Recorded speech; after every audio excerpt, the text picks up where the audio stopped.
welcome again, and thank you for the wonderful cooperation and the support, which is very important to us, and this really comes from my heart. So let's maybe start a bit on the global context. So, Sharif, how do you see the global development on energy transition?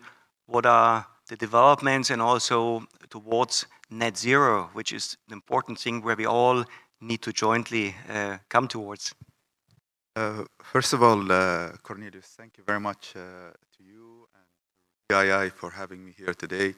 It's honestly a pleasure to participate in this session. I can see that the timer is on, so I'll try to, within the 14 minutes, give a little bit of a perspective what our view is in the UAE in terms of the transition, what we as a UAE are doing, and some of the other projects that we have currently underway. I'll start off, of course, maybe context of what I'll talk about might be a little bit controversial, but the way I see the energy transition developing is there are some key points that we need to take into consideration. For one, I firmly believe oil and gas will remain being a crucial part of the energy mix. Yes, there is quite a lot of pushback when it comes to environmentalists, green advocates in terms of oil and gas's role when it comes to energizing the globe. But the fact remains is peak oil, as I've been hearing over the past several decades, has supposed to have happened or is going to happen anytime soon. We still don't see that anytime in the near horizon. As you know, we are anticipating an additional 2 million barrels of oil per day increase in demand by the next year.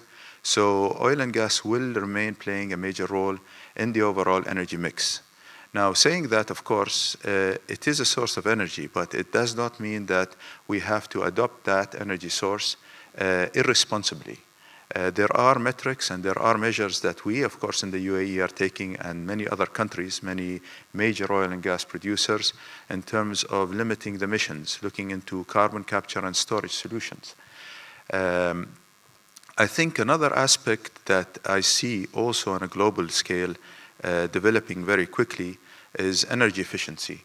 From my perspective, Cornelius, I think this is the most undermined avenue that it doesn't get its limelight, as you might say. Everybody talks about how many gigawatts of solar renewable energy are you going to install? What kind of gigawatts of nuclear power plants do you have? There is a saying I always use is the best form of emissions reduction is the minimum energy consumption. So this is really a low-hanging fruit, and I believe that the world is actually picking up on that angle, and they are doing quite a lot of initiatives when it comes to improving energy efficiency. Nuclear will remain a cornerstone of the energy mix. I see no doubt about that. There will be some announcements, as I understand it, in COP28 related to nuclear, and I don't want to spoil the surprise, but I will leave it for the next few days. And also, I think there has to be some sort of focus when it comes to new technologies, R&D. We have challenges ahead of us. So when we talk about renewable energy and intermittency, storage solutions is a challenge. Yes, we do have batteries, but if we look at the global scale of how much renewable energy is required and what kind of storage is required, we will be facing a serious problem when it comes to supply chains and availability of minerals like lithium and cobalt and others. So technology has to develop when it comes to storage, and we have to find other solutions. When you look at hydrogen, hydrogen has huge potential. But then again, the cost is very expensive, and we need to find solutions where we can drive down the cost. So in context, I think this is basically where I see the energy transition going. One major aspect, which was also mentioned in some of the opening statements, is financing and funding. I think this is going to be crucial to make this transition happen. And it will not be, from my perspective, limited only to renewable sources of energy, but also to the fossil fuel-based sources of energy, including CCS and CCUS. Yeah, thank you very much, Sharif. I think that was very helpful to understand a little bit your views on global context. I completely agree on energy efficiency. That's a low-hanging fruit to, first of all, reduce or completely avoid the waste of energy. But could you please tell us a little bit more on what the UAE is doing in concrete terms? Because, as I mentioned also in my opening, I really have a high respect. The UAE has done a lot and is doing a lot. Just yesterday, I saw an extract from one of the reports, which I found very interesting. Of course, there is a lot of reports and statistics that are issued, especially before COP. But this statistic was very impressive. It showed that the UAE, over the past 5 years, has increased its renewable energy capacity 12 times higher than the world average. And these statistics are pretty interesting. And it just shows that the vision we have in the country by the leadership is translated with, also as was mentioned in the opening statements, with speed and determination. We remain to be a reliable and a responsible energy provider for the globe. The environmental aspect in terms of the development in the UAE has always been part of our DNA. Some interesting statistics. Our nation's founding father, Sheikh Zayed bin Sultan Al Nahyan, actually installed solar panels back in Abu Dhabi back in the 80s. And he also instructed the installation of solar panels in Central Africa and Chad for agricultural activities. If we move forward, fast forward into year 2006, Masdar was formed, and there was quite a lot of criticism. If you look at the US statistics, the kilowatt hour for a renewable energy solar source was 4 times the cost of a kilowatt hour utilizing natural gas. So there was a lot of questions raised for the UAE in terms of, is this really a valid or a logical investment? And today, as you can see, Masdar is a flagship entity in the UAE that is leading globally a lot of the renewable energy activities. Also in the UAE, what we have done, Cornelius, and I go back to the energy efficiency, in 2021, we established a national committee that is related to energy supply and demand management. This is a committee, it is a national committee that I chair, and it has representations from all the federal and local governments.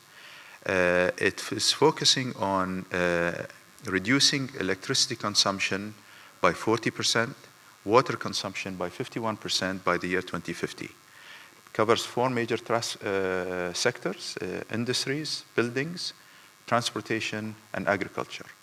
Now, in 2 years, I'm glad to say that we have already achieved 6% improvement in energy savings. That is equivalent to around 1 billion UAE dirhams in terms of savings. And this is just the beginning.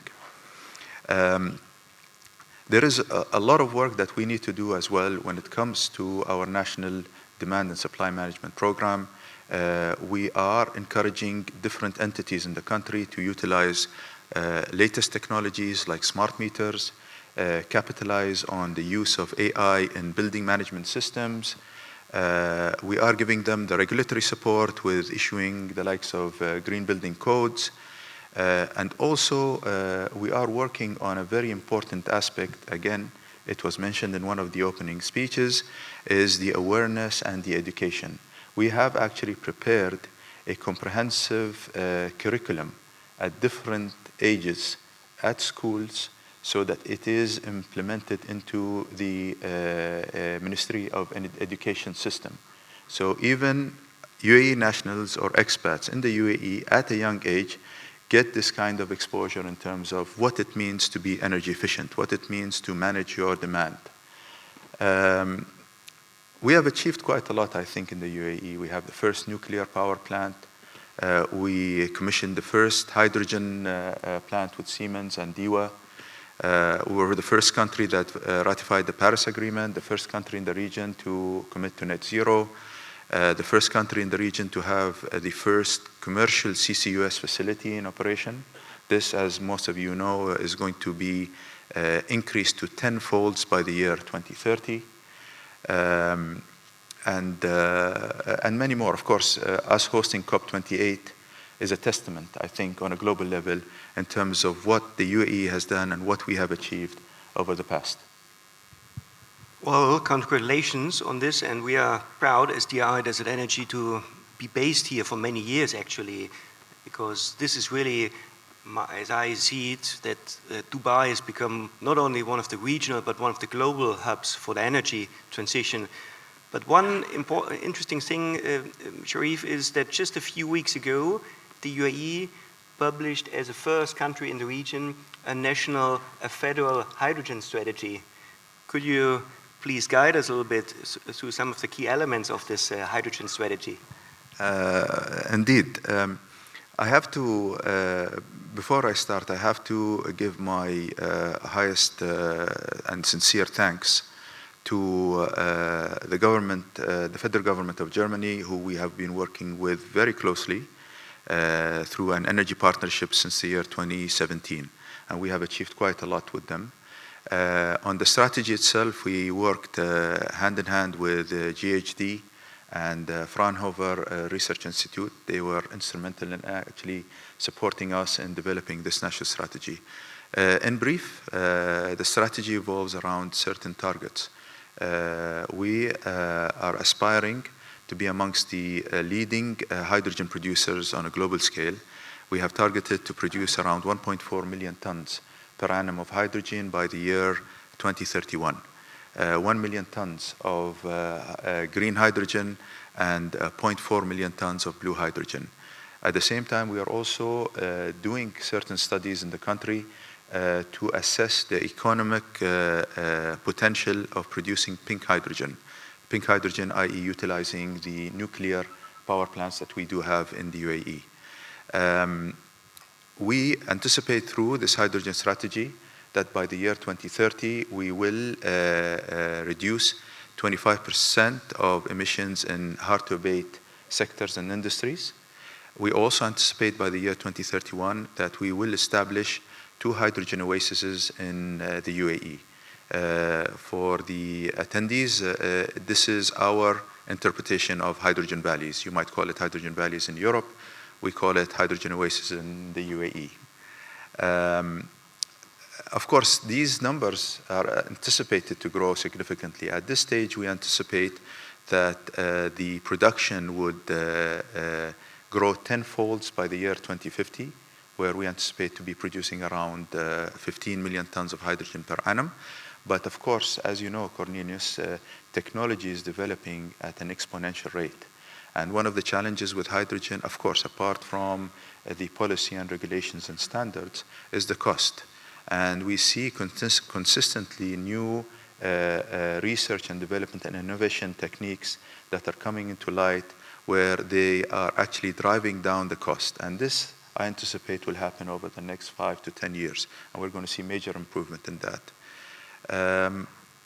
I think also with regards to the hydrogen strategy, we have 10 major elements that we have built the strategy around. You can call them as enablers.